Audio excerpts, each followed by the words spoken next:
total waktu yang dibutuhkan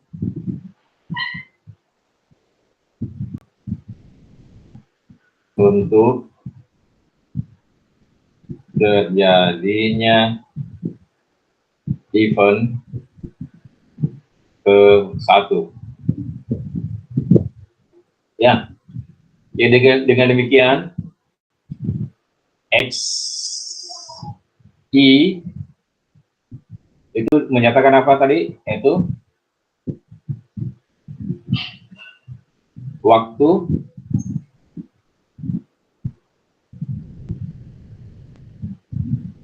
antar kejadian dari kejadian apa ke kejadian apa? Ada sah?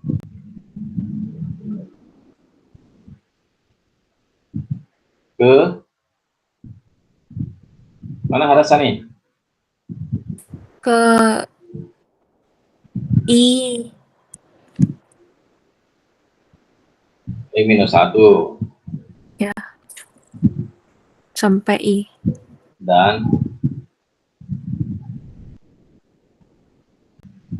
ke I. Gitu ya. Nah, itu. Jadi waktu yang dibutuhkan untuk setelah kejadian ke event atau event ke I-1 sampai terjadinya kejadian ke I. Ya, nah itu. Nah, begitu SI, jadi Rizka, apa tadi itu SI? Total waktu yang dibutuhkan untuk terjadinya event ke I, Pak. Total waktu yang dibutuhkan untuk terjadinya event ke I. Untuk terjadinya event atau kejadian ya ke I. Nah, atau kadang juga ini SI disebut waktu menunggu ya, waktu menunggu. Nah, kejadian ke I. Ini ya, ini kadang itu juga disebut ini waktu menunggu kejadian atau event ke-1. Kalau ini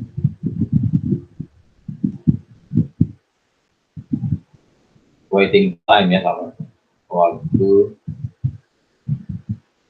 menunggu event kejadian atau event ke I. Ya. Nah.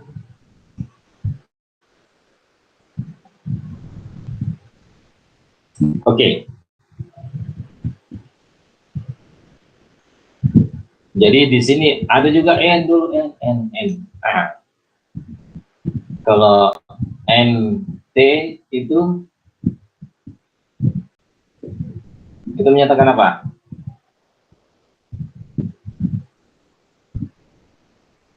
Banyaknya apa? Kejadian atau event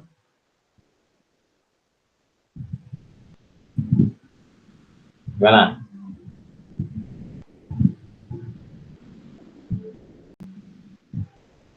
Kejadian. Ayo di mana?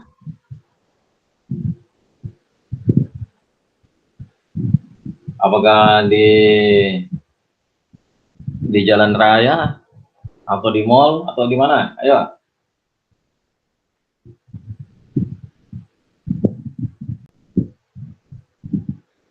Nah, dalam interval 0 sampai T. Iya. Waktu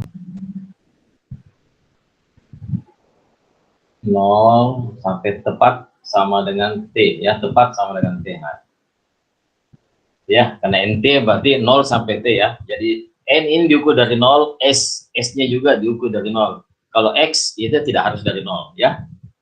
Oke. Nah, masih ingat distribusinya? N itu berdistribusi apa?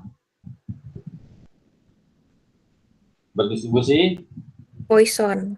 ya Poisson. Poisson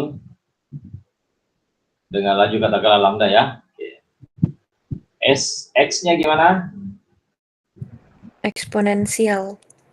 Ya, kalau NT-nya berdistribusi Poisson, maka X itu berdistribusi eksponensial juga dengan laju lambda. S-nya gimana? Gamma. Gamma ya. Apakah alfa, beta. Ya, naik sedikit. Oke. Nah, sekarang kita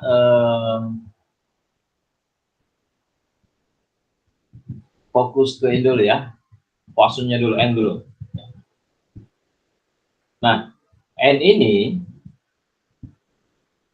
NT ya, dalam operasionalnya itu biasanya itu bisa dinyatakan sebagai gabungan ya.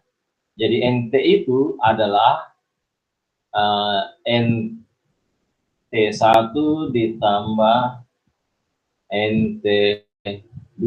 Nah, itu. Jadi misalnya ada polis ya, ada dua polis nih, polis A dan polis B, atau polis 1 dan polis 2. Artinya di mana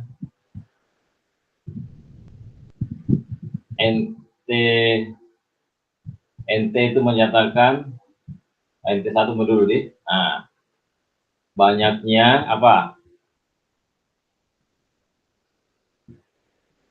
Klaim ya pada segala polis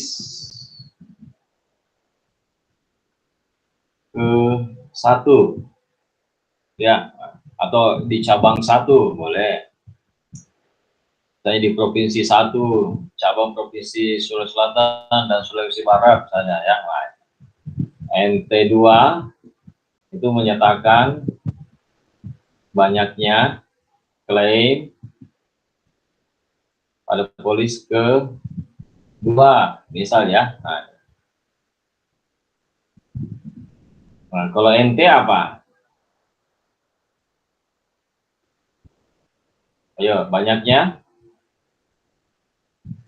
klaim pada polis ke T, 1 dan 2. ke 2. Nah, jadi saya salah simbol bangkal ya. Jangan sampai PT1. Saya maaf, saya salah simbol. Maunya ini N1 mau jadi N1T, N2T. Nah, ini NT. Jadi jangan sampai nanti kamu membaca P1, P2. Hal itu bisa sama lah ya. Cuma ini ada pada polis pertama dan polis kedua. Nah, di NT itu adalah ya banyaknya event pada polis pertama dan polis kedua yang diukur dari 0 sampai T kapital T ya, tepat sama dengan T ya. Nah, dalam apa nih? Ada dalam interval 0 sampai T. Nah, ini juga dalam interval 0 sampai T juga. Nah, ini juga dalam interval 0 sampai T. Ya. Oke, bisa di ini ya. Bisa ini barangkali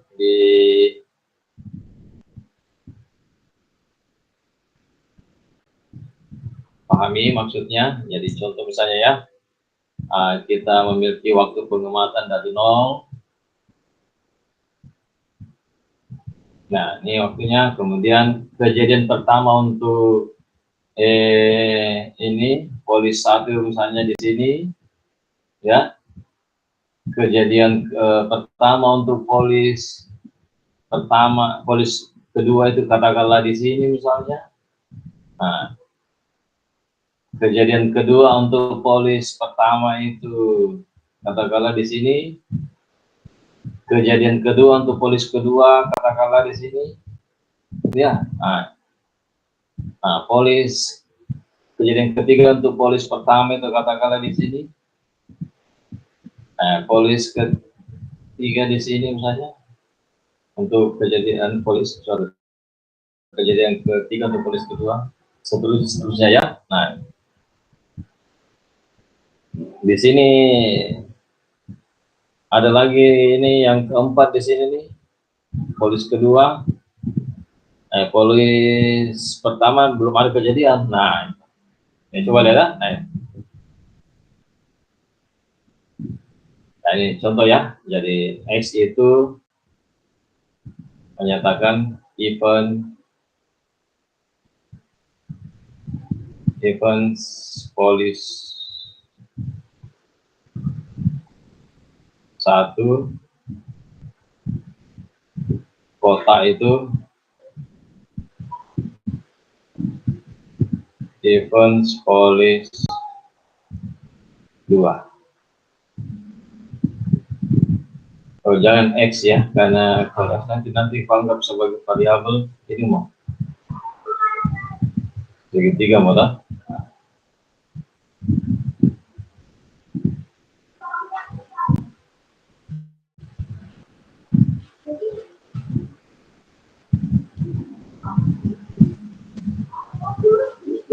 Oke, ya.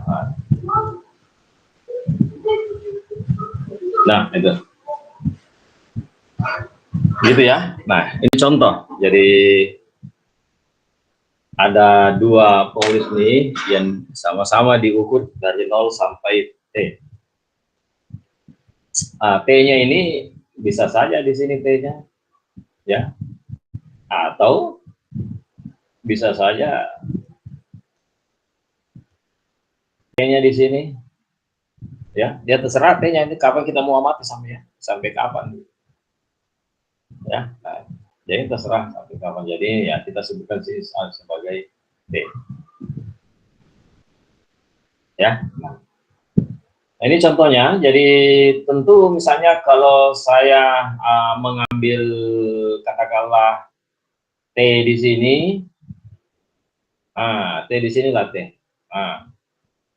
Saya ambil T di sini, maka di sini kita peroleh NT1 itu berapa? Ayo.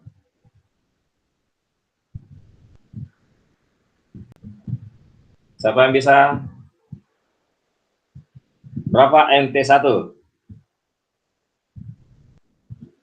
Yaitu di 3 ya. Ya. NT2 berapa?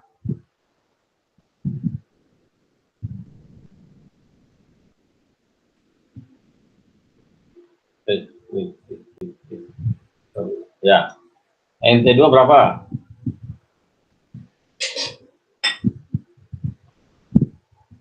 Untuk polis kedua.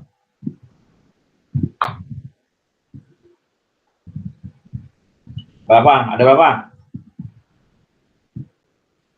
Hei. Ayo. Berarti yang persegi ya, persegi. Berapa banyak?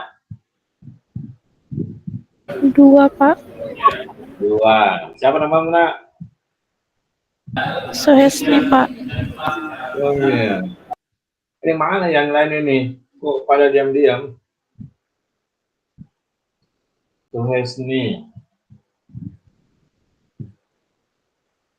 Siapa tadi itu? Rizka ya?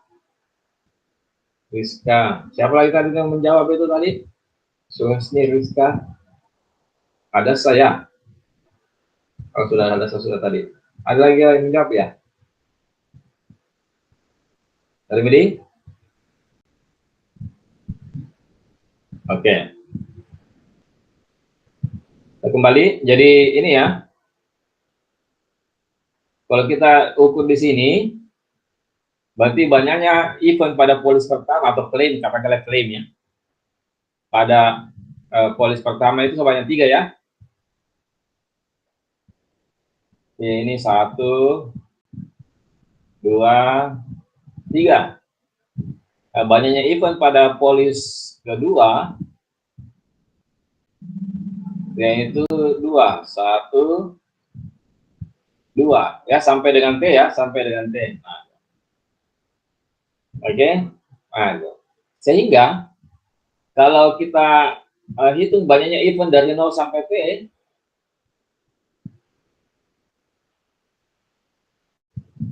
tanpa melihat polisnya, nah, katakanlah Anda itu ini aktuaris yang kerja di pusat, kantor pusat ya. Ini ada dua cabang ini, ada cabang 1 dan cabang 2. Nah, Anda memandang bahwa NT ini di sini adalah 5 ya, yaitu NT1 ditambah NT2 itu adalah 3 ditambah 2. Nah, itu 5. Gitu ya. Nah, ini banyak terjadi untuk penentuan premium maupun untuk cadangan ya. Nah, ini banyak kasus begini. Kenapa? Karena biasanya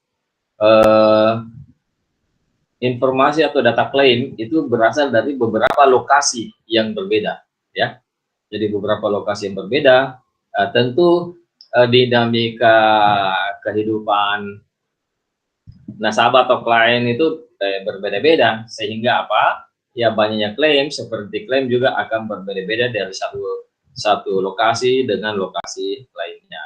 Namun Anda sebagai misalnya aktuaris yang di pusat yang perlu menangani semua ya, semua wilayah, itu menjadi agregat atau kumpulan ya, kumpulan dari semua risiko yang ada di setiap polis atau cabang atau wilayah. Nah, maka Anda akan bekerja dengan data gabungannya ya, data gabungan masing-masing.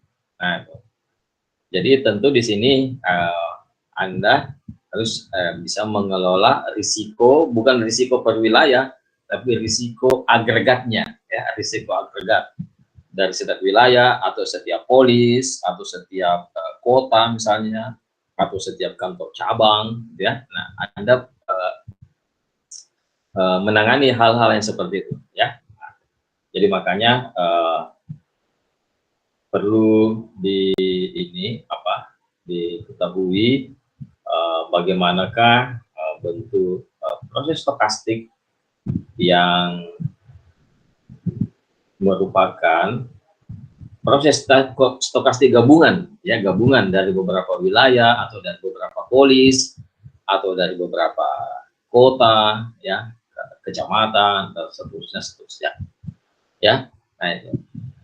Jadi di sini ada yang namanya ini merge ya, merging atau merge ya, proses Poisson gabungan.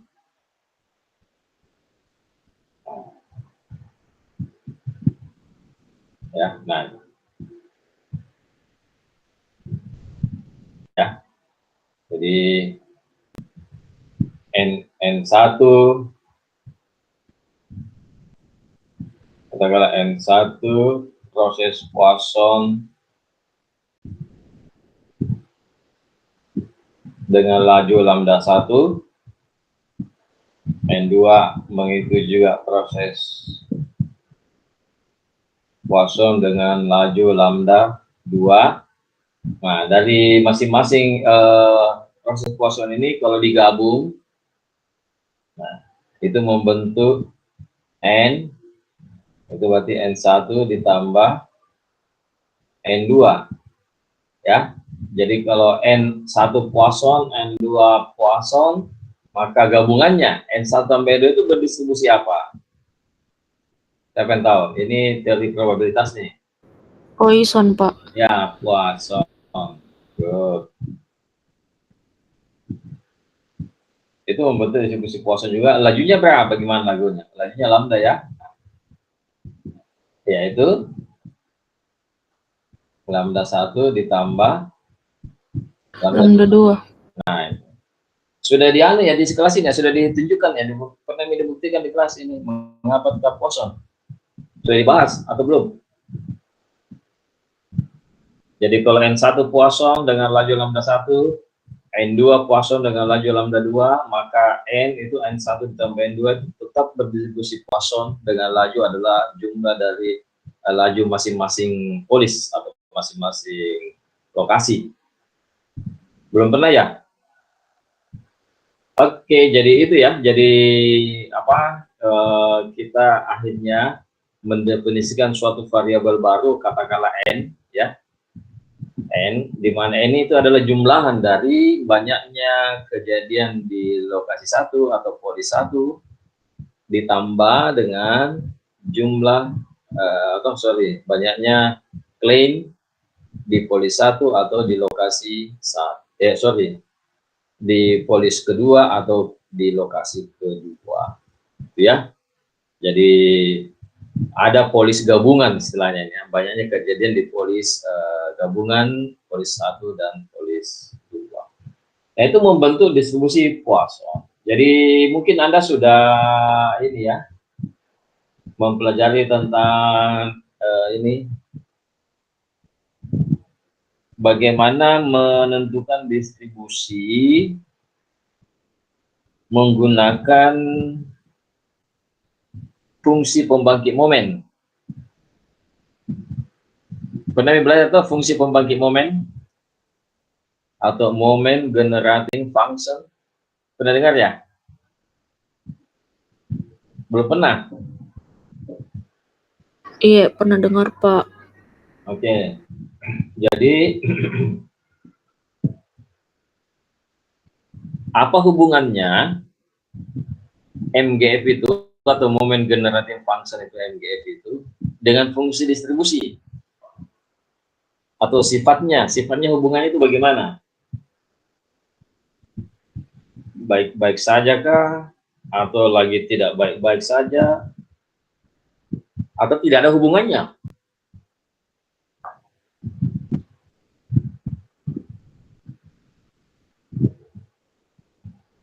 Gimana?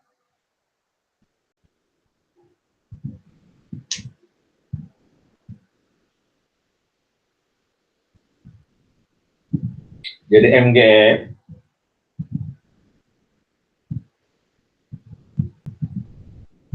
dengan PDF kan misalnya, atau mungkin CDF juga boleh, kumulatif distribusi function. Gimana hubungannya ini? Bersifat apa hubungannya ini? Bersifat apa? Yuk.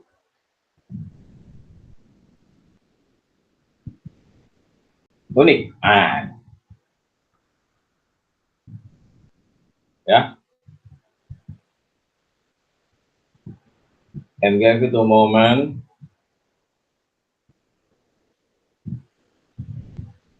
generating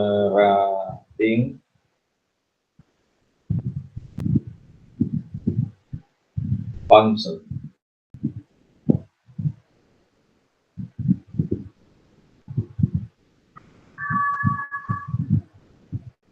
Nah, dia. Jadi hubungan antara MGF dengan fungsi distribusi probabilitas atau PDF, probability distribution function, atau bukan juga, bahkan dengan CDF juga ya, cumulative distribution function, itu bersifat unik. Unik itu dalam masa matematiknya itu hubungannya ini atau relasinya ini bersifat satu-satu dan pada. Cara matematik ya. Apa maksudnya satu-satu dan pada? Ini belum pernah saya bahas di kelas ya, tentang ini MGF ini. Belum pernah atau sudah? Kalau sudah saya bisa ke topik lain di kelas. Sudah saya bahas atau belum? Ini unik ini, belum ya? Atau sudah?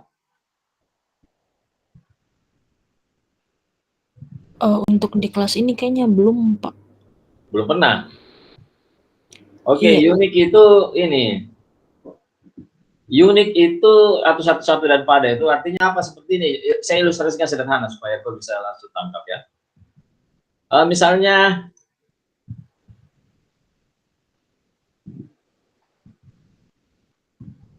antara orang dengan nama, antara orang dengan namanya, ya, ada seseorang ini, ada namanya, ada orangnya nih, ya. Apakah orang yang nama yang sama atau satu ini nama, apakah hanya dimiliki oleh satu orang saja atau bisa satu nama lebih dari satu orang yang berbeda?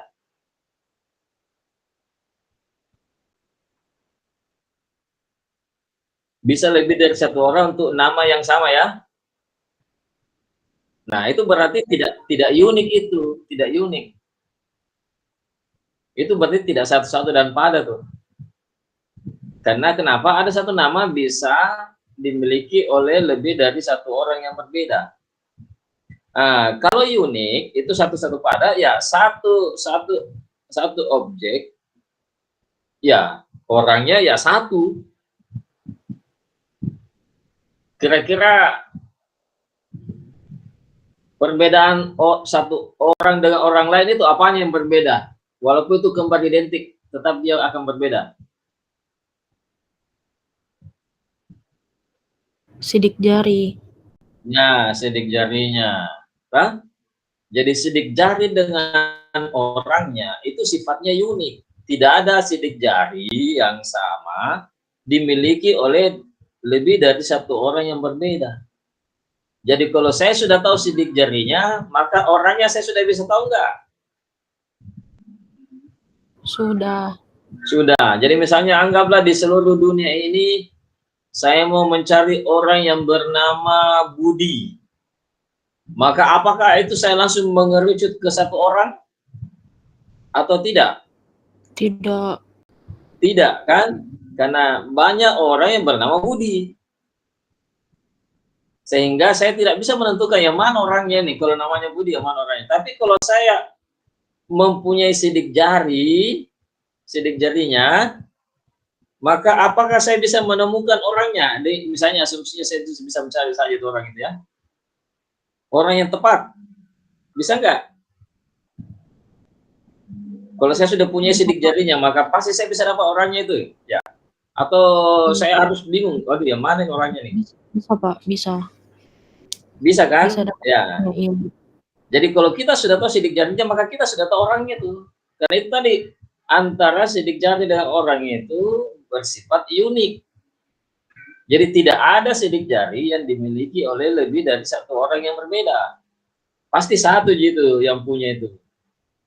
Ya, tidak ada yang sama sidik jarinya. Walaupun itu saudara atau kembar identik itu tetap berbeda sidik jarinya. Mulai ya sejak manusia yang pertama Nabi Adam sampai yang lahir sore ini tuh sidik jarinya semua berbeda tuh. Nah, ya katakanlah manusia sudah ada 1 triliun, sudah ada 1 triliun itu Tuhan ciptakan sidik jari yang berbeda antara manusia satu dan manusia yang lain. Nah, ini sama dengan MGF, itu fungsi pembangkit momen atau moment generating function, dengan fungsi distribusi. Hubungannya itu unik.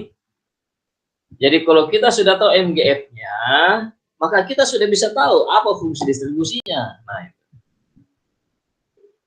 karena antara MGF dan fungsi distribusi itu bersifat unik itu tadi, ya, bersifat unik. Nah, satu-satu dan pada. Oke, coba saya tanya sekarang. Kalau misalnya N itu tadi ya, N1 berdistribusi Poisson dengan laju lambda 1, maka tentukan MGF-nya. Ayo, siapa masih ingat teori probabilitasnya nih?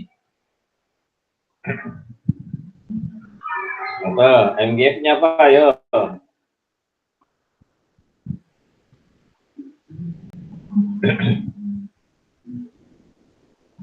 Itu apa? Ayo. Kita bisa tulis simbol begini ya, M, N, 1, T. Apa? N1 itu berdistribusi Poisson dengan laju lambda 1 ya. Nah, MGF-nya apa itu? Siapa yang tahu apa MGF-nya distribusi Poisson? Ya, ini apa? E pangkat. Coba. E pangkat lambda, Pak. E pangkat lambda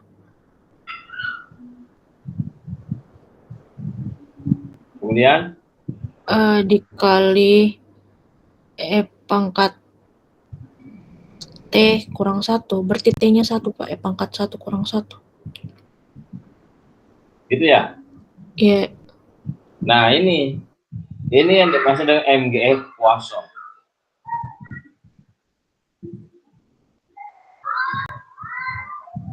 Nah, ini sidik jadinya distribusi Poisson ini.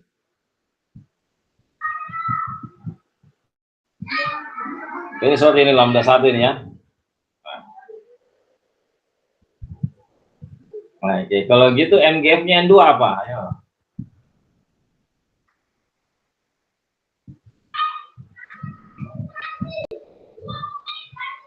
Yaitu E pangkat E pangkat lambda 2. lambda 2 E pangkat pangkat T kurang 1. E dikurang 1. Nah. Oke. Jelas ya? Nah, sekarang saya tanya, ini ada suatu variabel random. MGF-nya seperti ini nih. Katakanlah itu variabel randomnya katakanlah W, ya. MGF-nya berbentuk ini nih.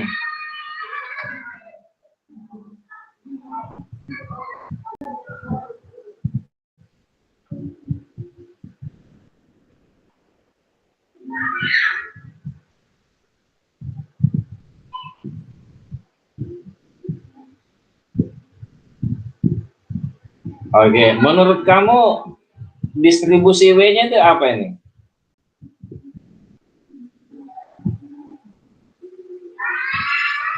Maka distribusi apa? Poisson, Pak.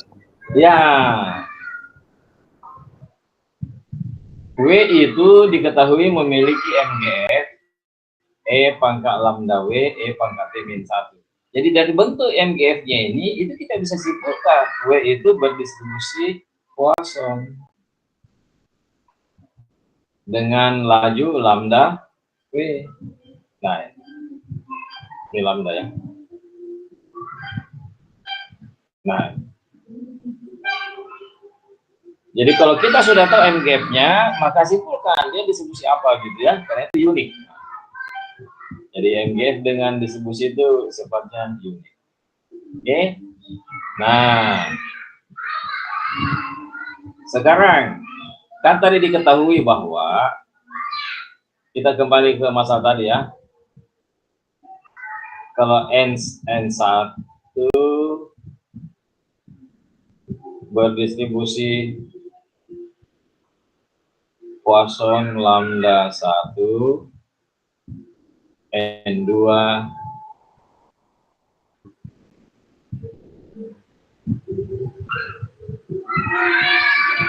berdistribusi Poisson lambda 2. Nah, kemudian dari sini didefinisikan N itu adalah N1 ditambah N2. Nah, apa distribusinya N? Poisson, Pak. Nah, dari ya bisa kau buktikan. Jadi kita bisa tahu bahwa ini berdistribusi ini kalau apanya diketahui. MGF-nya. Kalau MGF-nya diketahui maka itu pasti bisa ditahu anunya. Fungsi distribusinya. Kayak tadi sifatnya hubungannya unik gitu ya. Nah, tidak ada distribusi yang berbeda, MGF-nya sama, enggak. Kalau distribusinya berbeda, pasti MGF-nya juga akan berbeda. Ya. Oke, siapa yang bisa buktikan ini berdistribusi Poisson nih? Diketahui N1, N2 berdistribusi dengan lambda masing-masing lambda 1 dan lambda 2. Ada yang bisa buktikan ini? Gimana idenya ini? Pakai MGF ya. Jadi MGF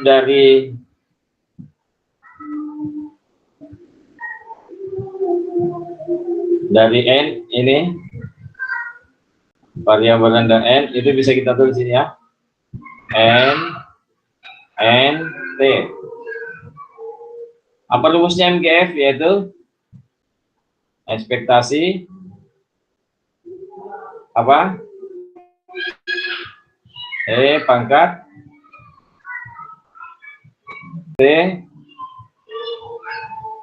ini TN ya. Nah, ini definisinya NGF. T-nya ini positif. Ya.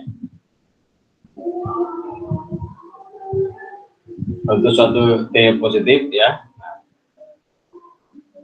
ekspektasi T pangkat N itu berarti apa? Ini bisa kita tulis menjadi ini ya. Ekspektasi pangkat T, N-nya itu adalah N1 ditambah N2.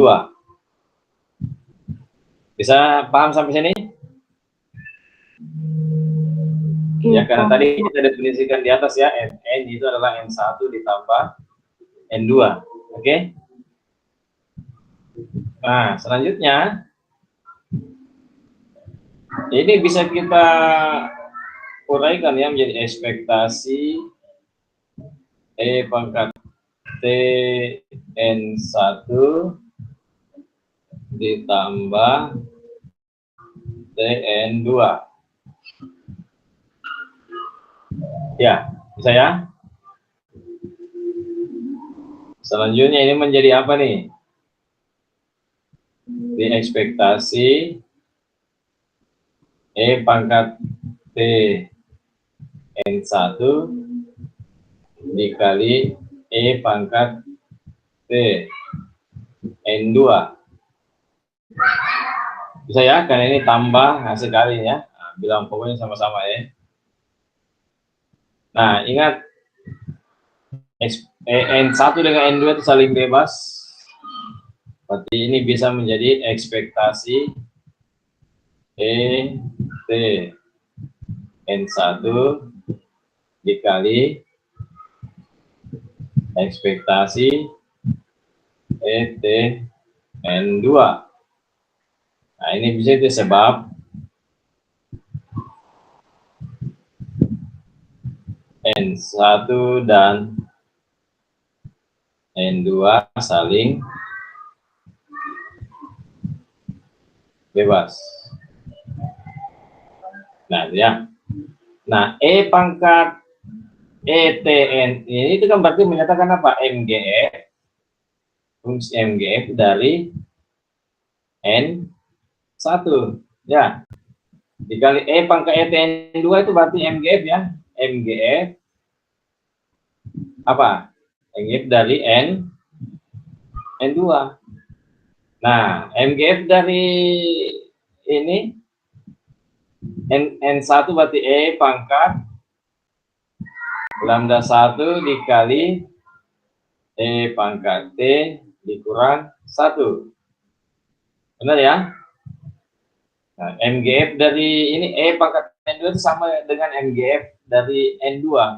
Berarti pangkat lambda 2 dikali pangkat T dikurang 1. Bisa sampai di sini? Bisa, Pak. Nah, apa ekspektasi lah? Ini kan MGF tadi ya. Nah, kalau dikali ini kan berarti pangkat lambda 1 pangkat T kurang 1 ditambah lambda 2 dalam kurung pangkat T minus 1. Karena pangkat lambda 1 pangkat T minus 1 dikali pangkat lambda 2 dikali pangkat T kurang 1 itu sama ini ya. Pangkat lambda 1 pangkat T minus 1 ditambah lambda 2 kali pangkat T minus 1. Bisa sampai di sini ya? Bisa dipahami ya? Nah, selanjutnya ini saya bisa tuliskan menjadi, karena ini pangkat T min 1 sama, pangkat T min 1 sama, bisa ditulis seperti ini. Pangkat lambda 1 ditambah lambda 2 dikali E pangkat T min 1. Nah, anggaplah ini lambda 1 tambah lambda beta sama dengan lambda saja. Jadi E pangkat lambda kali E pangkat T min 1. Nah, inilah MGF-nya N itu. Ya. Di sini di mana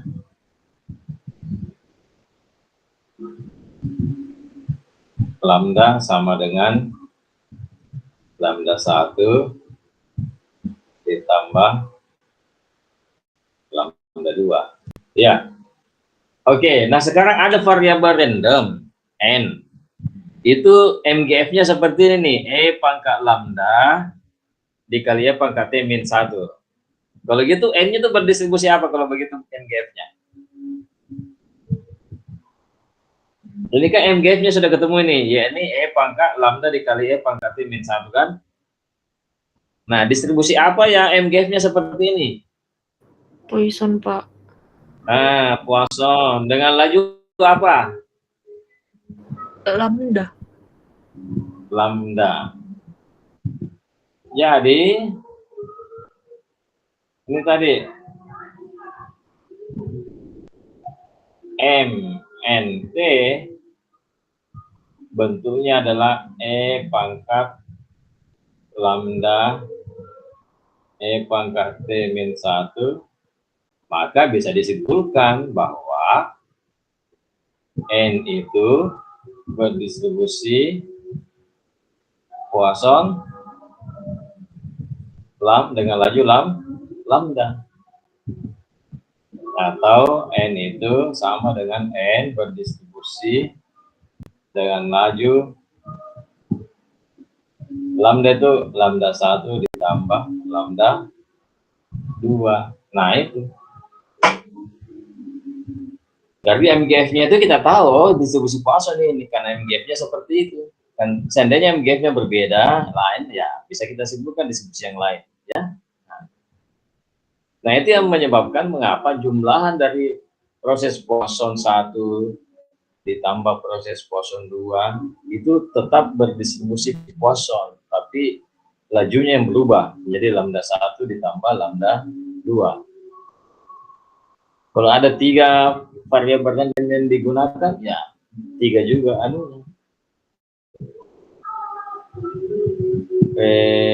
jumlah dari 3 parameter juga. Parameter laju ya. Oke, jadi begitu ya. Jadi bahwa ternyata 2 buah proses Poisson kalau dijumlahkan hasilnya adalah tetap menjadi proses Poisson juga, tapi lajunya berubah. Lajunya menjadi lambda 1 ditambah lambda 2. Oke, ada pertanyaan di sini? Semua sudah jelas? Kalau belum silakan ditanyakan. Yang bagian mana yang belum?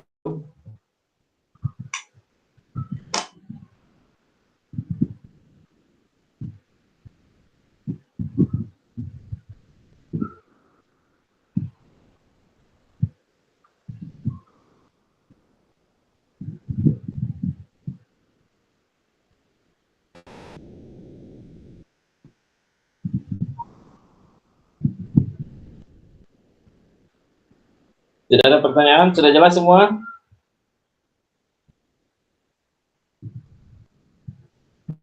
Iya, jelas, Pak. Oke, jadi begitu ya, bahwa ternyata jumlahan dari 2 buah proses Poisson itu hasil jumlahannya tetap menjadi Poisson juga, tapi frekuensinya menjadi jumlahannya masing-masing laju ya. Katakanlah laju 1, laju 2 dijumlah ya tetap berdistribusi Poisson.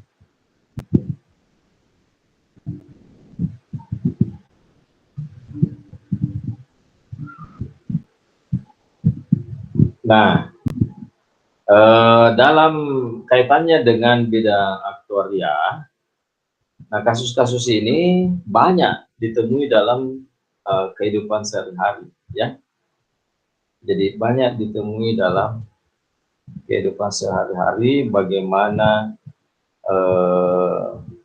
gabungan dari beberapa polis atau lokasi yang bisa dimodelkan dengan distribusi ini Poisson untuk masing-masing polis, ya, berdistribusi Poisson untuk frekuensinya, maka gabungannya, ya, berapa banyak pun ininya sukunya atau proses Poissonnya, maka gabungannya itu tetap akan menjadi distribusi Poisson. Dia ya jumlahannya itu tidak akan berubah menjadi distribusi eksponensial kah, atau gamma kah, atau log normal kah? Ya enggak, ya. Dia tetap menjadi distribusi Poisson, cuma lajunya aja yang di jumlah, ya. Jadi begitu, kalau ada 3, ya katakanlah N1 berdistribusi Poisson lambda 1, N2 berdistribusi Poisson lambda 2, N3 berdistribusi Poisson lambda 3, maka jumlahannya itu atau T itu adalah, ya tadi, tetap menjadi Poisson. Ya, nah ini buktinya, ya, mengapa Poisson tambah Poisson tetap Poisson. Ya, jadi anggaplah N1 itu polis di Sulawesi Selatan, N2 polis di daerah apa.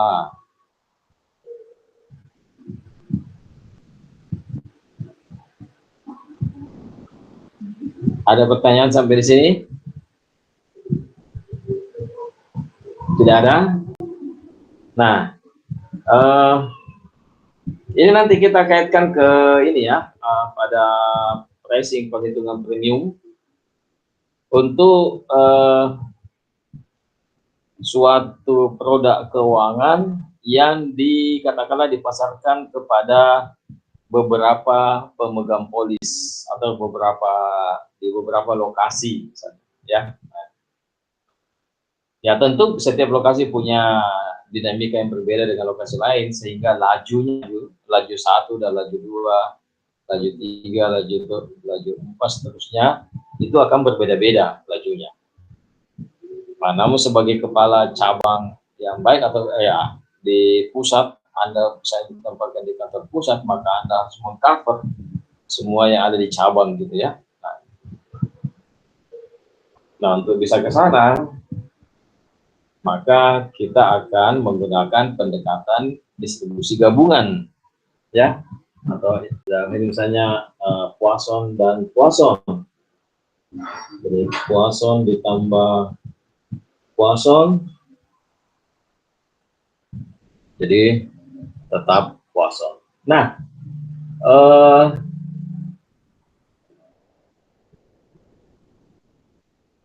contoh soal, misalnya, ya, atau saya kasih saja nanti ini ya, tugas, ya. Sekarang ini lagi lanjutannya ini adalah saya bahas dulu sekalian lah. Nah, sekarang ini nih, misalnya Anda berada di kantor pusat nih, Anda mengetahui bahwa untuk seluruh Indonesia frekuensi klaim, ya, frekuensi klaim bisa dinyatakan sebagai distribusi Poisson, proses Poisson. Jadi N itu berdistribusi Poisson dengan laju lambda,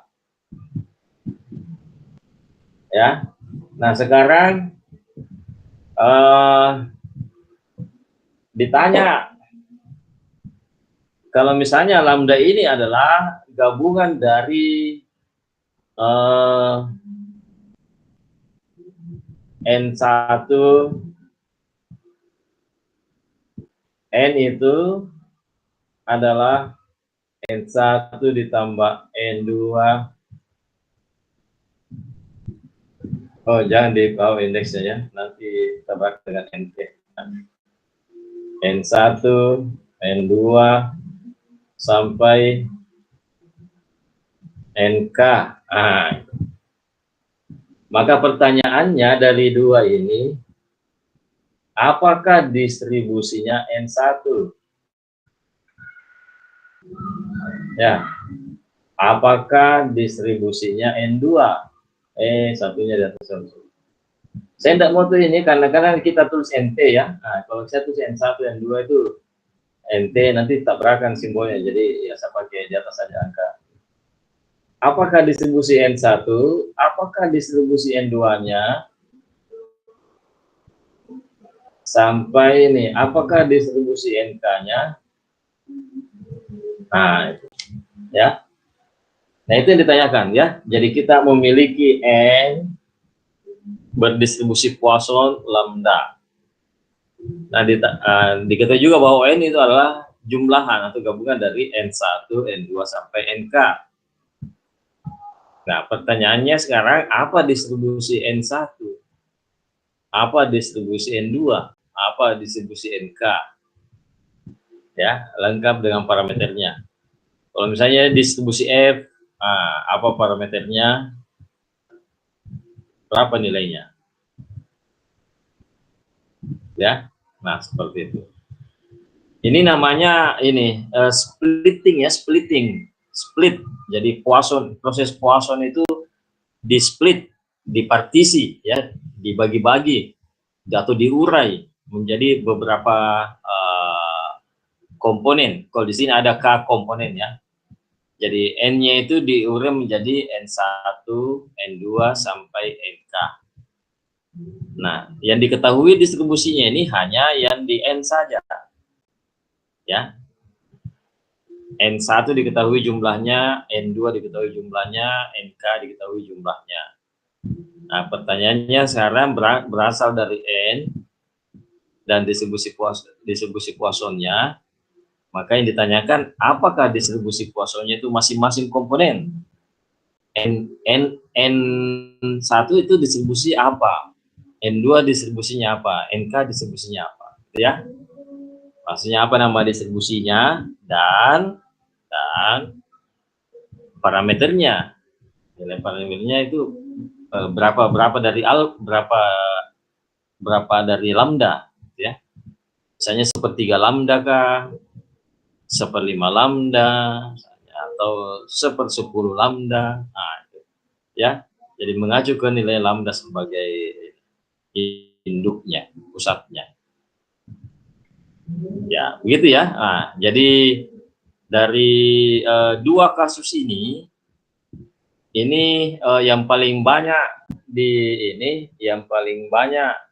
dipakai di bidang aktuaria itu yang paling sering ya, yaitu kasus yang pertama ini ya. Nah, ini yaitu merging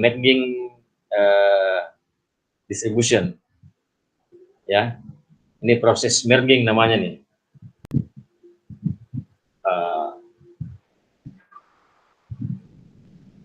Merging, menggabung ya.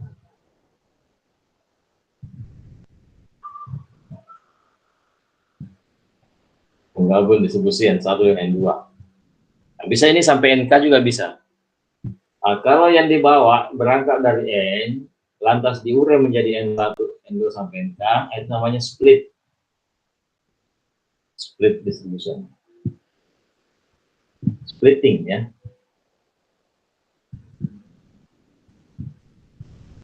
Splitting distribution.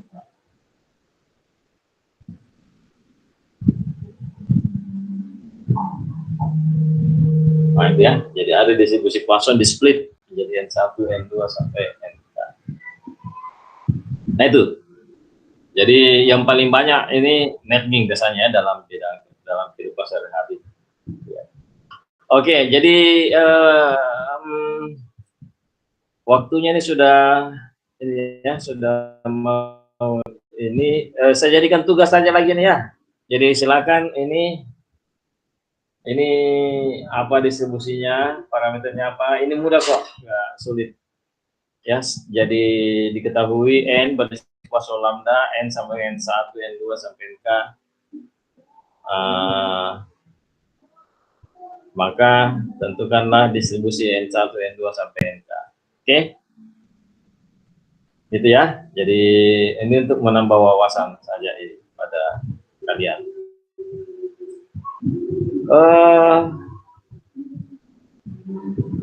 Contoh soalnya, nanti di kelas D. Hari apa lagi kuliahnya nih ketua kelas? Yang kuliah biasanya, yang di kelas? Besok Pak jam 10. Besok jam 10. 10 itu besok ya. Besok jam 10 ya. Iya Pak. Saya punya acara podcast besok itu, cuma saya belum tahu jam berapa. Nanti saya cek ya, tapi ya. Iya Pak. Ini kan, jadi nanti ini kita arahkan ke ini ya, ke model risiko agregat, khususnya pada pemodelan frekuensi klaim dalam konteks untuk pricing dan valuasi, perhitungan premium dan perhitungan cadangan. Oke, baik, saya kira ini dulu ya, karena waktu sudah ini. Sudah 5:30 ini, jadi insya Allah kita lanjutkan besok di kelas ya, secara offline. Pak, permisi. Baik. Ya, tunggu dulu si anak tadi, siapa yang kasih bintang tadi yang menjawab tadi? Misalnya ya tadi ya, menjawab tadi. Selain dari Suhesni, Rizka, ada tadi yang menjawab lagi ya? Tidak ada? Oke, kalau tidak ada ya silakan ditanyakan, apa yang mau ditanyakan? Untuk Filka ini Pak, Filka Damayan. Kenapa? Dia tadi jelek jaringannya Pak, tapi masuk sudah masuk di Meet dari tadi. Mana Filka Damayanti? Hadir Pak. Oh, hadir lagi. Oke. Iya Pak. Siapa lagi yang sudah berubah? Ini Rahmat Asram, Intan, Dea, Andi Vicky, tidak ya kabarnya ya? Oke, kalau tidak ada, kita selesai ya. Baik, saya pikir itu barangkali ya yang bisa kita diskusikan. Semoga bermanfaat. Insya Allah kita jumpa pada pertemuan berikutnya. Assalamualaikum warahmatullahi wabarakatuh. Selamat petang. Terima kasih Pak. Waalaikumsalam. Waalaikumsalam. Terima kasih Pak.